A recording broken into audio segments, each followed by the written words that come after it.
नमस्कार मंडळी, आपल्या चॅनलवर तुमचं पुन्हा एकदा स्वागत आहे. तर आज आपण बनवणार आहे, कोकणात बनवला जाणारा एक पारंपरिक पदार्थ भोरे. तर हे तांदूळ आहेत, हे मी धुवून रात्रभर धुवून घेतलेले आहेत आणि सकाळी त्यातलं पाणी निथळून घेतलेलं आहे. आता हे तांदूळ आपण भाजून घेऊया.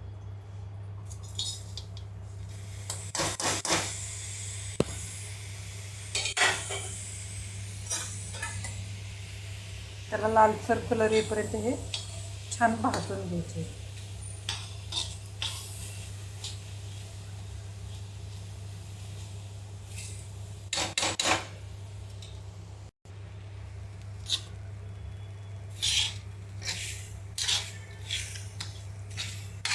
हे खास करून कोकणात बनवलं जातं. त्यांच्याकडे मिठाईचा एक प्रकार म्हणून बनवला जातो. गौरीला, गणपतीला तर हमखास हे बनवलं जातं. तर आता हे आपण तांदूळ छान भाजून घेऊया लालसरपर्यंत आणि नंतर मिक्सरमधून काढून घ्यायचे. मी ते तांदूळ भाजून घेते छान सुट्टे होईपर्यंत. आणि तांदूळ फक्त चाळणीत ओतून त्यातलं पाणी निथळून घ्यायचे. फॅन खाली सुकवायचे वगैरे नाही आहे.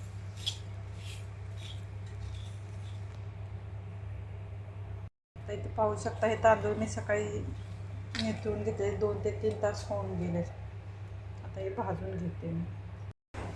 तर तांदूळ आपले भाजत आहेत तोपर्यंत आपण इथं बाकीची तयारी करून घेऊया. तर मी पाणी घेतलेलं आहे, त्याच्यात आपण गूळ टाकून घ्यायचा.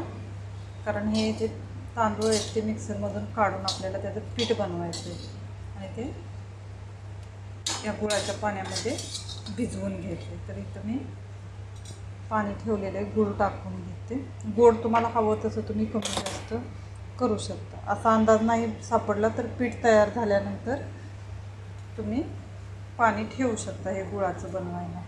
आणि तार वगैरे काही बनवायचे नाही, फक्त गूळ वितळवून घ्यायचा आहे. त्यात वेलची पावडर, चिमूटभर मीठ टाकायचं आहे. तर मी इथं बडीशोपसुद्धा टाकणार आहे. जर गुळाचा कोणताही पदार्थ असेल तर त्यात थोडंसं बडीशोप टाकली तर त्याची चव खूप अप्रतिम होते.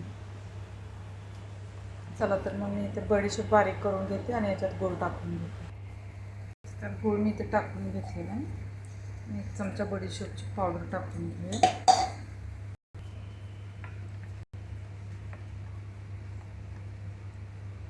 थोडंसं मीठ आणि वेलची पावडर. आता हे छान सगळं उकळून घेऊया. इकडे तांदूळ आपले भाजलेले आहेत चांगले. तर इथे पाहू शकता तांदूळ आपले चांगले लालसर झालेले आहेत. तर हे आपण गॅस बंद करून तांदूळ थंड करून घेऊया. तर म्हणजे पाहू शकता तांदूळ आपले चांगले लालसर भाजून घेतलेले आहेत आपण. आणि आता ते थंडही झालेले आहेत. तर ते आपण मिक्सरच्या भांड्यातून चांगलं बारीक करून घेऊया. जेवढं होईल तेवढं बारीक करून घ्यायचं. इकडे आपले गुळाचं पाणी पण तयार आहे.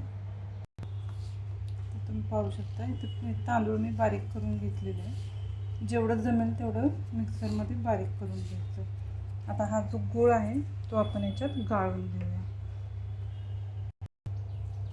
तर पाहू शकता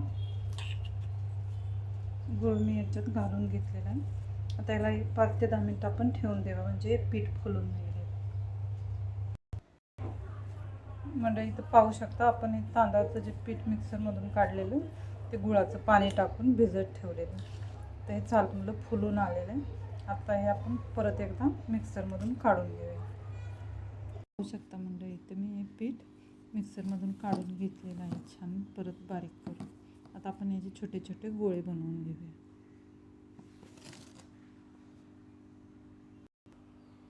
पाहू शकता इथे मी 2 गोळे बनवून घेतलेले आहेत. आता हे बाकीचे सर्व बनवून घेऊया आपण.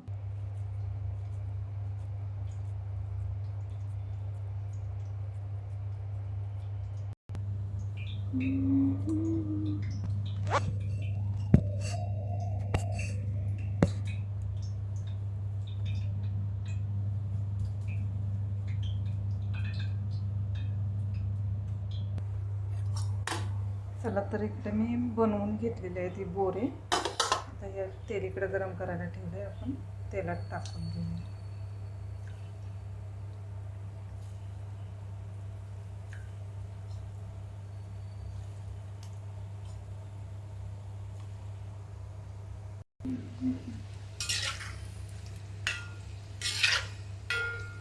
आपण गुलाबजाम बनवतो ना, त्याचा कसा कलर ठेवतो अगदी तशा कलरवर मंद आचेवरती ते फ्राय करून घ्यायचं.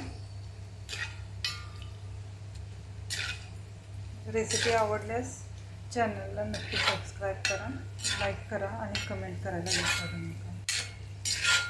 चला तर मग हे बाकीचे जे बोरे आहेत ते मी बनवून घेते.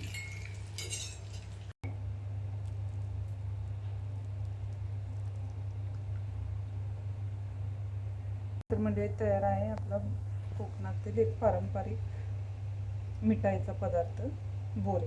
एकदा नक्की ट्राय करून बघा आणि रेसिपी आवडल्यास लाईक आणि सबस्क्राईब करायला विसरू नका. बाय.